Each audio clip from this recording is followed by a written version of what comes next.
നമുക്ക് അറബിയിൽ ഖിയാർ എന്ന് പറഞ്ഞാൽ ഓപ്ഷൻ, ചോയ്സ് എന്നുള്ളതൊക്കെയാണ് അർത്ഥം. അതുപോലെ തന്നെ കുക്കുമർ എന്നുള്ള അർത്ഥം ഖിയാറിനുണ്ട്.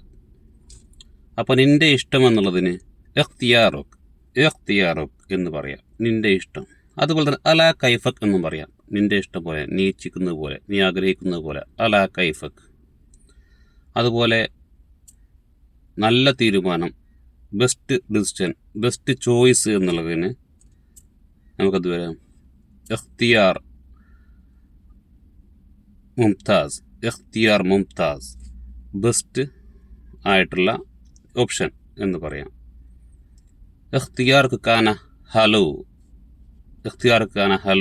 എൻ്റെ തീരുമാനം വളരെ ഉഷാറായിരുന്നു എന്ന് പറയാം. അതുപോലെ തന്നെ നമ്മൾ ചില സമയത്ത് അഫ്ലൽ ഷൈ ഹാദ എന്ന് പറയും. ഹാദ അഫ്ലൽ ഷൈ, ഇതാണ് നല്ല സംഗതി എന്നാണ് ഉദ്ദേശിക്കുന്നത്. പക്ഷേ അതും രണ്ട് ഓപ്ഷനിൽ ഒരു ഓപ്ഷൻ തിരഞ്ഞെടുക്കുമ്പോൾ നമുക്ക് പറയാം ഹാദ അഫ്ലൽ ഷൈ. അമാമുന അല്ലെങ്കിൽ എന്തന രണ്ട് തീരുമാനങ്ങൾ, ഒരു തീരുമാനമുണ്ട്. ഒരു തീരുമാനം എടുക്കുമ്പോൾ എന്തന ഖിയാറൈൻ,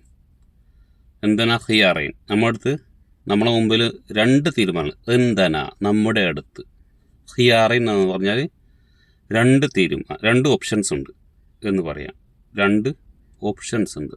എന്തന ഖിയാറൈൻ. അല്ലെങ്കിൽ ഖദാമുന ഹല്ലൈൻ എന്ന് പറഞ്ഞാൽ രണ്ട് പരിഹാരം. അപ്പോൾ രണ്ട് ഓപ്ഷൻസ്. ഖദാമുന ഹല്ലൈൻ, നമുക്ക് മുമ്പിൽ രണ്ട് പരിഹാരമുണ്ട്. ഹല്ല് എന്ന് പറഞ്ഞാൽ പരിഹാരം. ഹല്ലൈൻ എന്ന് പറഞ്ഞാൽ കൊളോക്കിയലായിട്ട് ഉപയോഗിക്കുമ്പോൾ അങ്ങനെ ഉപയോഗിക്കാറുണ്ട്. ഹല്ലൈൻ നമുക്ക് രണ്ട് തരത്തിലുള്ള പരിഹാരമുണ്ട്, രണ്ട് ഓപ്ഷൻസ് എന്ന് ഉദ്ദേശിക്കുന്നത്. അപ്പോൾ എഖ്തിയാർ, അലാ കൈഫക്, ഹല്ലൈൻ, അതുപോലെ ഷെയ് അഫ്ലൽ, ശ്രേഷ്ഠമായിട്ടുള്ള ഒരു കാര്യം. അപ്പോൾ അതിൽ തിരഞ്ഞെടുപ്പ് എന്നുള്ള രീതിയിലാണ്. അങ്ങനെ പല രീതിയിൽ നമുക്ക് ഇത് ഉപയോഗിക്കാൻ പറ്റും, ഓപ്ഷൻ എന്നുള്ളത്. അപ്പോൾ നമ്മൾ ഏത് സാഹചര്യത്തിലാണ് നമുക്ക് ആവശ്യം വരുന്നത് അതിനനുസരിച്ച് നമ്മൾ ഉപയോഗിച്ച് ട്രെയിൻ ചെയ്ത് പഠിക്കുക.